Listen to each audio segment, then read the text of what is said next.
equals does your device need fixing? We offer a free diagnosis. We pick up and deliver right to your door, no calls or travel needed. We send you a quote before repairing, and only go ahead if you approve it. Easy, transparent, and professional. Link in description. To start, power off your Dell P75F and unplug it. Gather your tools, a Phillips screwdriver and a plastic spudger. Remove the screws from the back panel. Keep them safe, you'll need them later. Carefully pry open the back cover using the spudger. Take your time to avoid damaging the clips. Once open, locate the battery. Disconnect the battery connector gently. Remove the screws securing the battery in place.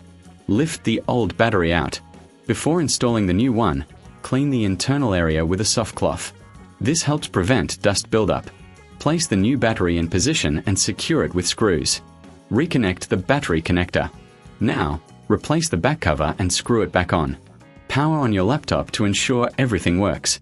Remember, for a professional diagnosis without obligation, consider our services.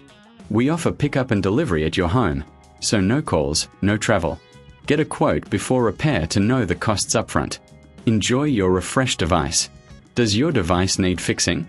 We offer a free diagnosis. We pick up and deliver right to your door, no calls or travel needed. We send you a quote before repairing, and only go ahead if you approve it. Easy, transparent, and professional. Link in description.